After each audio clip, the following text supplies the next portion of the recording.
Welcome back. તો આ સમાચાર પ્રાપ્ત થઈ રહ્યા છે। આજનો દિવસ ગુજરાત માટે ભારે રહેવાનો છે। સમગ્ર ગુજરાતમાં વરસાદનું રેડ એલર્ટ આપવામાં આવ્યું છે અને ઓરેન્જ એલર્ટ પણ આપવામાં આવ્યું છે। તો 7 વાગ્યા સુધી 15 જિલ્લામાં વરસાદનું રેડ એલર્ટ આપવામાં આવ્યું છે।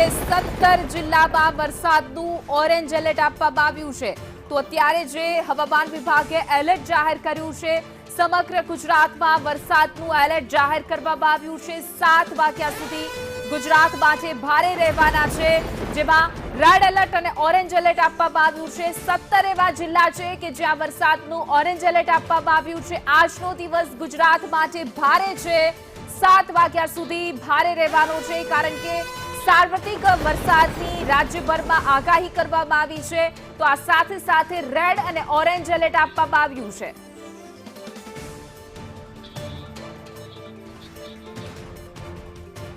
ન્યૂઝ રૂમથી અમારા સહયોગી કૃષ્ણા જોડાઈ ગયા છે। જી કૃષ્ણા, 7 વાગ્યા સુધી ભારે રહેવાનું છે, રેડ એલર્ટ અને ઓરેન્જ એલર્ટ છે। ક્યાં ક્યાં જિલ્લાઓ છે કે જ્યાં રેડ અને ઓરેન્જ એલર્ટ આપવામાં આવ્યું છે?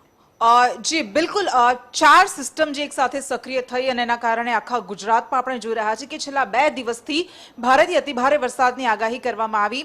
ગઈકાલે પણ ઘણા બધા એવા વિસ્તારો છે રેડ એલર્ટ આપવામાં આવ્યું હતું અમદાવાદ સહિતના જિલ્લાઓમાં, અને આજે પણ આપણે વિંડી અને મેપ બંનેથી સમજાવીશું કે કયા કયા એ જિલ્લાઓ છે કે જ્યાં ભારેથી અતિભારે વરસાદ વરસી શકે છે। સૌથી પહેલા આ 1 તારીખનો આજનો મેપ જોઈએ।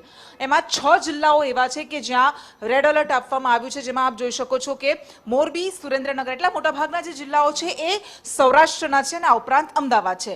મોરબી, સુરેન્દ્રનગર, અમદાવાદ, રાજકોટ, બોટાદ અને ભાવનગર, આ એ 6 જિલ્લાઓ છે કે જ્યાં રેડ એલર્ટ છે।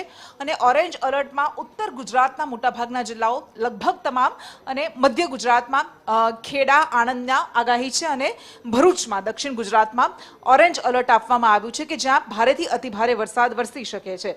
હવે વિંડીથી આપણે સમજીશું। આપ આ જે રીતે જોઈ રહ્યા છો કે આખી જે સિસ્ટમ છે અત્યારે એ મધ્ય ગુજરાત પર છે, એટલે અહીંયા એ કાઠિયાવાડમાં, સૌરાષ્ટ્રમાં, રાજકોટ, ભાવનગર અને બોટાદ, જેમ હમણાં આપણે કહ્યું કે જ્યાં ભારેથી અતિભારે વરસાદ વરસી શકે છે। અને આ સિસ્ટમ અત્યારે આપ જે રીતે જોઈ રહ્યા છો કે આ સુરેન્દ્રનગર, બોટાદ પર એક્ઝેક્ટ અત્યારે સ્થિત છે, અને એના કારણે ત્યાં ભારે વરસાદ વરસી શકે છે। આ ઉપરાંત તેની અસરના ભાગરૂપે આ છેક અહીંયા અમદાવાદ સુધી અને ઉત્તર ગુજરાતના કેટલાક ભાગોમાં ભારેથી અતિભારે વરસાદ વરસી શકે છે। કચ્છના, જેમ અહીંયા દેખાઈ રહ્યું છે કે રાપર, ત્યાં પણ ભારેથી અતિભારે વરસાદ વરસી શકે છે। જોકે દક્ષિણ ગુજરાતમાં ગઈકાલે આપણે જેમ જોયું કે ખૂબ ભારે વરસાદ વરસ્યો હતો, ત્યાં અત્યારે આ સિસ્ટમ હળવી પડતી દેખાઈ રહી છે। આ 5 વાગ્યાની વાત છે, અને ધીમે ધીમે આપ જે રીતે જોઈ રહ્યા છો કે આ સિસ્ટમ ફરી પાછી અમદાવાદ તરફ આગળ વધી રહી છે, અને ત્યારબાદ એ દક્ષિણ ગુજરાતમાં અહીંયા આવતીકાલે એટલે કે 2 વાગે સવાર 2 તારીખે સવારે એ દક્ષિણ ગુજરાતમાં સુરત અને ભરૂચમાં